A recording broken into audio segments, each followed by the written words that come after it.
Hi there, welcome to my channel, The Polished Professional. Here, I share tips and strategies to help you excel in workplace communication and professional growth. When it comes to your career, nothing beats a well-crafted email. Emails are an essential part of our daily work life, but writing them effectively isn't always as simple as it seems. We're talking subject lines that grab attention, greetings that set the right tone, and body content that's clear and concise. Let's break down the key steps to writing an email that leaves a great impression. The subject line is your first impression. It's the first thing your recipient will see. Make it clear and concise. Your one shot to convince someone to open your email. Think of it like the headline of a news article. It needs to be catchy. Keep it professional but specific. Avoid vague phrases like important or meeting instead of meeting. Use something specific like project update marketing campaign or follow up on budget proposal. See the difference? It's clear, concise, and creates urgency. Keep your subject line short, 5 to 7 words max. People are busy. They don't have time to read a novel in their inbox. Use keywords related to the project to make it easier to find later.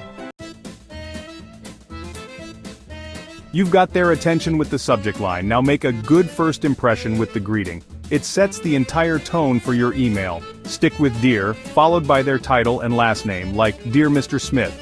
If you're emailing someone you know well, Hi, followed by their first name can work too. Example, formal. Dear Mr. Smith. Semi-formal. Hi Jane, casual, hey. Always use the recipient's name if you know it. It adds a personal touch. Use your best judgment and err on the side of formality if unsure. Avoid overly casual greetings like hey or yo. The body of your email is where you deliver your message. People have short attention spans, so keep it short, sweet, and to the point. Start with a clear and concise statement of purpose. What do you want from the recipient? Get right to it. Start with a brief introduction or context if necessary. Then outline the purpose of your email clearly and concisely. For example, I hope this email finds you well.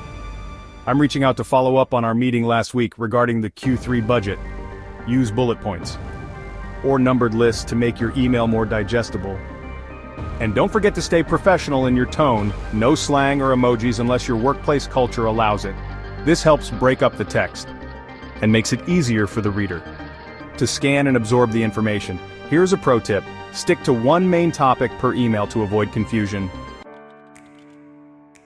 The closing is your last chance to leave a positive impression and clearly state any next steps. End with a simple call to action like, looking forward to hearing from you soon, or thank you for your time. This gives the recipient a clear understanding of what you expect from them. Example, please let me know if you have any questions. Looking forward to hearing from you. Always end with a professional closing line. Sincerely, best regards, or all the best are all solid choices. Examples, best regards, John Doe. Sincerely, Jane Smith. Choose the one that feels most appropriate for the tone of your email and your relationship with the recipient. Before you hit send, take a moment to give your email a final once-over. A little proofreading goes a long way. Check for any typos or grammatical errors. And ensure your tone is polite and professional. Read through your email slowly and carefully, or read it out loud to yourself. Double-check that you've attached any necessary files and included all relevant contact information. Avoid having to send a follow-up email just because you forgot to attach a document. Here is another pro tip. Save a draft and read it again after a few minutes. Fresh eyes can catch mistakes you might miss initially. Those are my top tips for writing professional emails that get results. A well-crafted email can make all the difference in how you're perceived in the workplace. What are your biggest email pet peeves? Let me know in the comments below. With these steps, you'll be writing professional emails that get noticed and get results. If you found this guide helpful, don't forget to like, share, and subscribe The Polished Professional for more tips on mastering workplace communication.